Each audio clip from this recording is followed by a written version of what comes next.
ഇന്ന് നമ്മൾ ചെയ്യുന്നത് class 9 chapter 2 end of chapter എക്സസൈസിലെ 12th ക്വസ്റ്റ്യൻ ആണ്. ക്വസ്റ്റ്യൻ എന്താണ് എന്ന് നോക്കാം. Look at the first 3 stages of a growing pattern of hexagons made using match sticks. A new hexagon gets added at every stage which share a side with the last hexagon of the previous stage. അപ്പോൾ ഇവിടെ നമുക്ക് നോക്കിയേ 3 സ്റ്റേജുകൾ നമുക്ക് തന്നിട്ടുണ്ട്.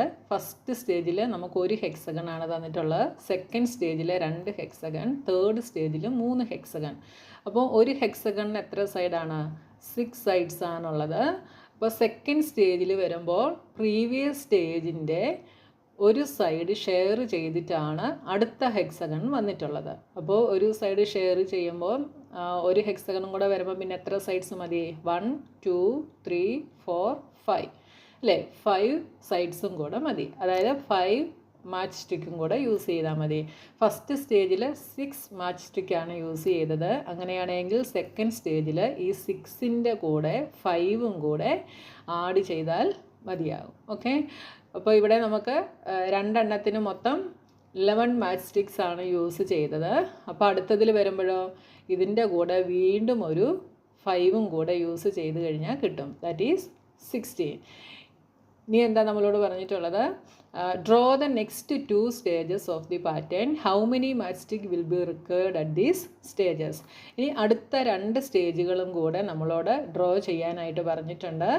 അങ്ങനെ draw ചെയ്തിട്ട് എത്ര match സ്റ്റിക്കുകൾ വേണം എന്നുള്ളതും കൂടെ നമ്മളോട് കണ്ടുപിടിക്കാനായിട്ട് പറഞ്ഞിട്ടുണ്ട്. അപ്പോൾ സ്റ്റേജ് 4 എത്ര എണ്ണം വേണ്ടി വരും? സ്റ്റേജ് 4 പ്രീവിയസ് സ്റ്റേജിൻ്റെ കൂടെ 5ഉം കൂടെ ആഡ് ചെയ്താൽ മതി അല്ലേ? അപ്പോൾ 16 + 5 ദാറ്റ് ഈസ് 21 മാച്ച് സ്റ്റിക്കുകൾ വേണ്ടി വരും. ഇനി അടുത്തത് സ്റ്റേജ് 5 സ്റ്റേജ് 5 പ്രീവിയസ് സ്റ്റേജിൻ്റെ കൂടെ 5ഉം കൂടെ ആഡ് ചെയ്യണം. That is 26. ഇത്രയും മാച്ച് സ്റ്റിക്കുകളാണ് വേണ്ടി വരിക. അപ്പോൾ അതിൻ്റെ പിക്ചർ നമ്മളോട് ഇവിടെ വരയ്ക്കാനായിട്ട് പറഞ്ഞിട്ടുണ്ട്. അപ്പോൾ നമുക്ക് അതും കൂടെ ഇങ്ങോട്ടൊന്ന് വരയ്ക്കാം. അപ്പോൾ നമ്മളിവിടെ സ്റ്റേജ് 3 വരെ നമുക്കിവിടെ കിട്ടിയിട്ടുണ്ട്. ഇനി നമ്മൾ സ്റ്റേജ് 4 ആണ് ഇനി നമ്മൾ വരയ്ക്കേണ്ടത്. അപ്പോൾ ഇതിൻ്റെ കൂടെ വീണ്ടും എന്ത് ചെയ്യണം? നമ്മൾ ബാക്കിയും കൂടെ വരച്ചു കൊടുക്കണം. അപ്പോൾ അടുത്ത് വരയ്ക്കാനായിട്ട് എത്ര എണ്ണം കൂടെ വേണം? 5 എണ്ണം കൂടെ വേണം. ഇതാണ് സ്റ്റേജ് 4.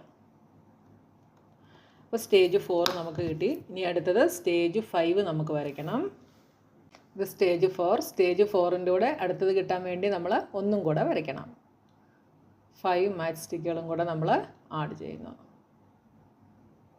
ഉണ്ടതാ ഇങ്ങനെ വരും. This is stage 5. ഓക്കെ, അപ്പോൾ stage 4 21 match stick, stage 5 26 match സ്റ്റിക്കുകൾ വന്നു. ഇനി ഈ ടേബിൾ നമ്മളോട് കംപ്ലീറ്റ് ചെയ്യാനായിട്ട് പറഞ്ഞിട്ടുണ്ട്. അപ്പോൾ ഫസ്റ്റ് സ്റ്റേജിൽ 6 ആയിരുന്നു. സെക്കൻഡ് സ്റ്റേജിൽ എന്താണ്? 6 + 5 ദാറ്റ് ഈസ് 11. അടുത്തത് തേർഡ് സ്റ്റേജ് വരുമ്പോൾ എന്താണ്? ഈ 11ൻ്റെ കൂടെ വീണ്ടും 5 ആഡാകും. അതായത് 6 + 5ൻ്റെ കൂടെ വീണ്ടും ഒരു 5ഉം കൂടെ ആഡായി. അപ്പോൾ ഇവിടെ 16 ആവും. അടുത്തത് വരുമ്പോഴോ അപ്പോൾ ഇവിടെ 6 + 5 × 5 ഒരു പ്രാവശ്യമേ ഉള്ളൂ. ഇവിടെ വന്നപ്പോൾ 6 + 5 × 2 ആയി. ഇനി അപ്പോൾ ഇവിടെ വരുമ്പോൾ എന്ത് വരും? 6 + 5 3 ടൈംസ് വരും. That is 21. ഇവിടെ വരുമ്പോഴോ 6 + 5 × 4 ദാറ്റ് ഈസ് എന്ത് വരും? 26 വരും. ഓക്കെ, ഇനി എന്ത് സ്റ്റേജിലെ നമ്പർ ഓഫ് മാച്ച് സ്റ്റിക്ക് നമുക്ക് കണ്ടുപിടിക്കണം. അപ്പോൾ അതിന് മുമ്പ് നമുക്ക് തേർഡ് ക്വസ്റ്റ്യൻ നോക്കാം. Find a rule to determine the number of match sticks required for the end stage. അപ്പോൾ എൻഡ് സ്റ്റേജ് കണ്ടുപിടിക്കാനുള്ള മാച്ച് സ്റ്റിക്കിൻ്റെ നമ്പർ ഓഫ് മാച്ച് സ്റ്റിക്കിൻ്റെ റൂള് നമ്മളോട് എഴുതാനായിട്ട് പറഞ്ഞിട്ടുണ്ട്. അപ്പോൾ ഇതാ ഇവിടെ നോക്കി, ഇവിടെ ഞാൻ ഓരോന്നിൻ്റെതും എഴുതിയിട്ടുണ്ട്. ഫസ്റ്റ് സ്റ്റേജിൽ 6 ആയിരുന്നു. സെക്കൻഡ് സ്റ്റേജിൽ 6 + 5 × 1. തേർഡ് സ്റ്റേജിൽ 6 + 5 × 2.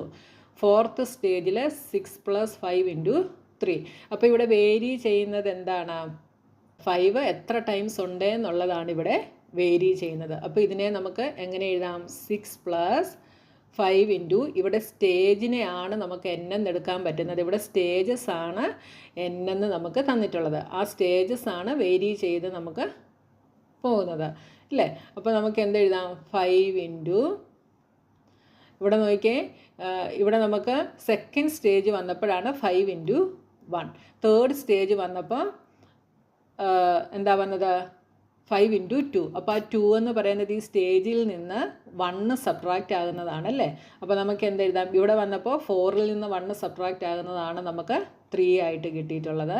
ഇവിടെ വന്നപ്പോൾ 5ൽ നിന്ന് 1 സബ്ട്രാക്റ്റ് ആകുന്നതാണ് നമുക്ക് 4 ആയിട്ട് കിട്ടിയിട്ടുള്ളത്. അപ്പോൾ ഇവിടെ വരുമ്പോഴോ 6 + 5 × 0 നമുക്ക് എഴുതാം. അപ്പോൾ 1ൽ നിന്ന് 1 സബ്ട്രാക്റ്റ് ആയാണ് 0 വന്നിട്ടുള്ളത്. ഓക്കെ, അപ്പോൾ ഇവിടെ നമുക്ക് 5ൻ്റെ കൂടെ മൾട്ടിപ്ലൈ ആകുന്ന നമ്പർ സ്റ്റേജിനെക്കാട്ടിൽ 1 കുറവാണ്. സ്റ്റേജിനെ നമ്മൾ n ആയിട്ടാണ് എടുക്കുന്നത്. അപ്പോൾ ഇതിനെ എന്തെന്ന് എഴുതാം, ഇവിടെ n - 1 എന്ന് എഴുതാം. ഇനി നമ്മളിതിൻ്റെ ബ്രാക്കറ്റ് ഓപ്പൺ ആക്കി കഴിഞ്ഞാൽ 6 + 5n - 5 എന്ന് കിട്ടും. = 5n - 6 - 5 is 1. അപ്പോൾ 5n + 1 എന്ന് വരും. അപ്പോൾ എന്ത് സ്റ്റേജിലെ കണ്ടുപിടിക്കുന്നത് എങ്ങനെയാണ്, 5n + 1 ആണ് എന്ത് സ്റ്റേജിൽ വരുന്ന നമ്പർ ഓഫ് മാച്ച് സ്റ്റിക്ക് എന്ന് പറയുന്നത്. അപ്പോൾ നമ്മുടെ റൂളും നമുക്ക് എങ്ങനെ എഴുതാം, 5n + 1 ആണ് നമ്മുടെ റൂൾ എന്ന് പറയുന്നത്. എന്ത് സ്റ്റേജിലെ നമ്പർ ഓഫ് മാച്ച് സ്റ്റിക്കിന് ആവശ്യമായ റൂൾ എന്ന് പറയുന്നത് 5n + 1 ആണ്. Number of matchsticks in the nth stage is equal to 6 + 5 × n - 1 is equal to 6 + 5n - 5 is equal to 5n + 1. ഇതാണ് nth സ്റ്റേജിലെ മാച്ച് സ്റ്റിക്ക് കണ്ടുപിടിക്കുന്ന റൂൾ. ഓക്കെ, ഇനി അടുത്ത question, how many matchsticks will be required for the 15th stage of the pattern? അപ്പോൾ 15th സ്റ്റേജിൽ എത്ര എണ്ണം ഉണ്ട് എന്നുള്ളത് നമുക്ക് കണ്ടുപിടിക്കണം. അപ്പോൾ അത് നമുക്ക് എങ്ങനെ കണ്ടുപിടിക്കാം, മാച്ച് സ്റ്റിക്ക് 15 എന്ന് നമുക്ക് വേണമെങ്കിൽ ഇതിനെ എഴുതാം. ഓക്കെ, അപ്പോൾ ഈ ഇക്വേഷനെ നമുക്ക് mn = 5n + 1 എന്ന് എഴുതാം കേട്ടോ. അതായത് നമ്പർ ഓഫ് മാച്ച് സ്റ്റിക്കാണ് നമ്മൾ mn എന്ന് എഴുതിയത്. അപ്പോൾ ഇവിടെ 15th സ്റ്റേജിലെയാണ് നമുക്ക് കണ്ടുപിടിക്കേണ്ടത്. അപ്പോൾ നമുക്ക് എന്തെഴുതാം, m15 = 5 × 15 + 1. എന്നിന് നമ്മൾ 15 എന്ന് കൊടുക്കുന്നു.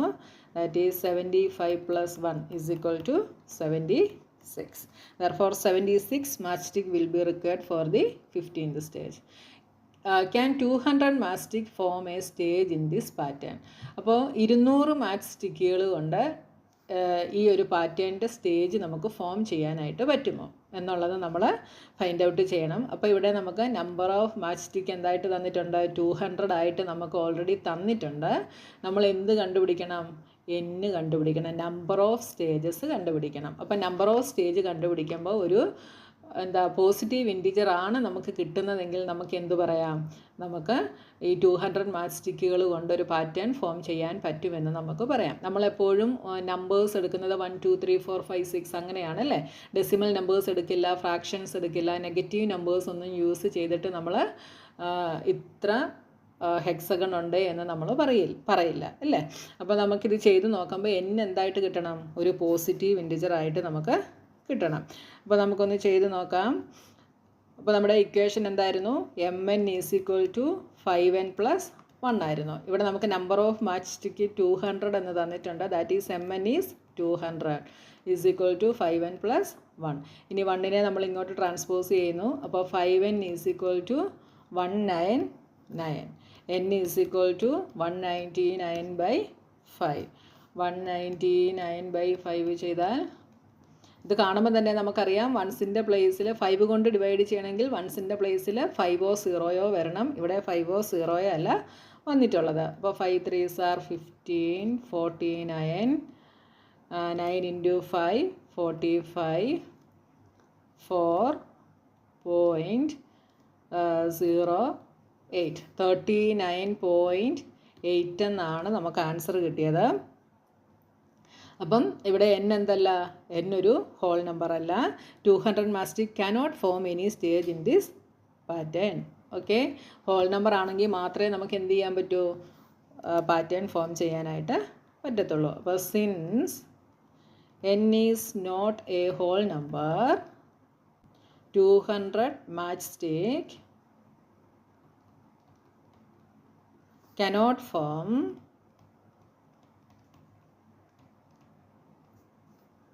any stage in this pattern. നമ്മുടെ 12th ക്വസ്റ്റ്യൻ കഴിഞ്ഞു. ഇനി അടുത്ത ക്വസ്റ്റ്യനുമായി നമുക്ക് നെക്സ്റ്റ് വീഡിയോയിൽ കാണാം.